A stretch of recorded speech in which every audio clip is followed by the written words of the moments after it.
wabarakatuh. Kaifahalukum solih-solihannya Ustazah. Semoga dimanapun kalian berada selalu dalam keadaan sehat walafiat. Amin ya robbal alamin. Hari ini kita tetap belajar di tema 2, persatuan dalam perbedaan, subtema 1, rukun dalam perbedaan, pembelajaran ke-6, fokus bahasa Indonesia. Oke, sebelum belajar alangkah baiknya kita berdoa terlebih dahulu ya. Sikap berdoa, kepala ditundukkan, tangan diangkat. Bismillahirrahmanirrahim. Rabbi zidani ilma warzuqni fahma. Amin. Oke. Hari ini kita belajar apa ya?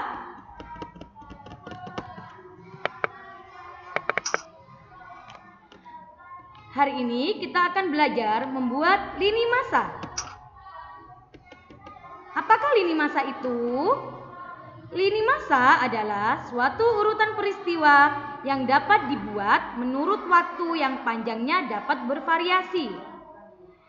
Lini masa sama dengan garis waktu.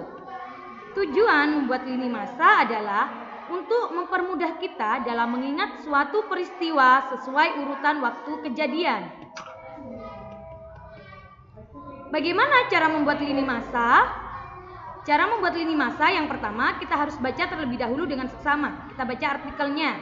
Yang kedua, kita catat informasi penting beserta urutan waktunya. Dan yang terakhir, kita buat bagan atau diagram lini masanya. Loh, kok buat diagram? Apakah lini masa sama dengan peta pikiran atau peta konsep? Sama nggak ya? Persamaan lini masa dengan peta pikiran adalah sama-sama berisi informasi penting. Namun, keduanya memiliki perbedaan. Perbedaannya adalah jika lini masa ada urutan waktunya. Harap diingat ya, lini masa ada urutan waktunya. Oke, perhatikan artikel berikut. Masa pergerakan kemerdekaan Indonesia.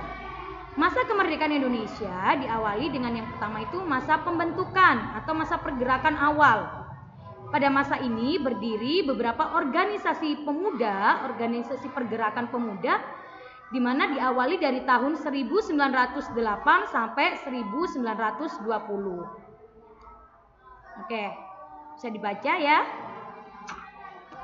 Kemudian setelah itu masuklah pada masa radikal atau non-kooperasi ya.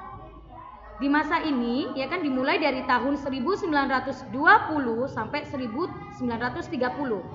Di sini mulai muncul nih organisasi-organisasi politik yang tidak mau bekerja sama dengan pemerintah Hindia Belanda dalam mewujudkan cita-cita organisasinya.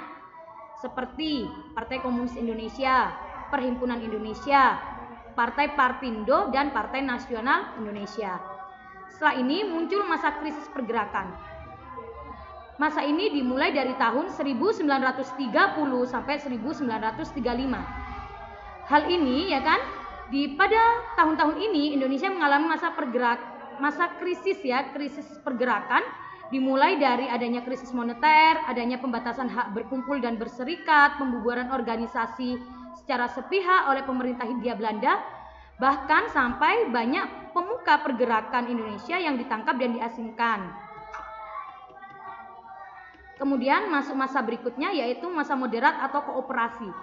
Di sini banyak sekali muncul organisasi yang akhirnya itu bersikap lunak, maksudnya mau bekerja sama dengan pemerintah Hindia Belanda, seperti Parindo, Gerindo, GAPI, dan berbagai kongres pemuda di tiap-tiap daerah.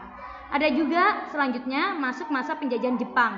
Nah, pada masa penjajahan Jepang inilah ya kan Indonesia itu atau para pemuka, para intelektual muda maupun tokoh-tokoh pergerakan ya kan berusaha untuk membuat organisasi-organisasi yang di dalamnya itu bertujuan untuk berusaha memerdekakan negara Indonesia. Akhirnya muncullah BPUPKI, PPKI hingga terjadi masa proklamasi Indonesia yang disampaikan atau yang dibacakan oleh Insinyur Soekarno yang sekaligus sebagai Bapak Proklamator dan Presiden pertama Indonesia, yakni pada tanggal 17 Agustus 1945.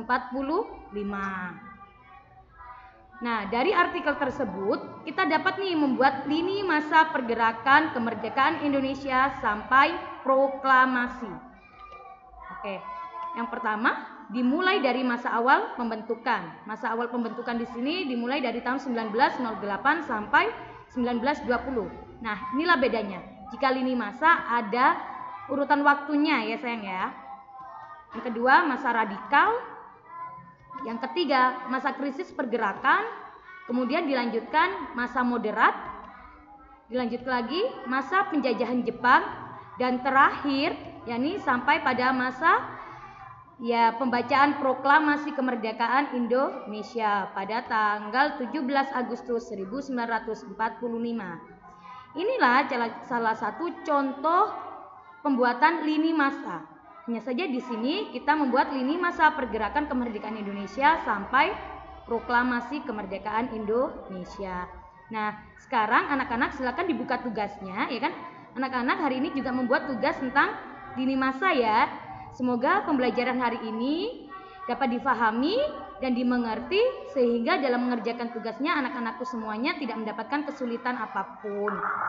Oke, demikian dari Ustadzah. Kurang lebihnya Ustadzah mohon maaf. Ustadzah akhiri pembelajaran hari ini dengan mengucapkan hamdalah. Wassalamualaikum warahmatullahi wabarakatuh.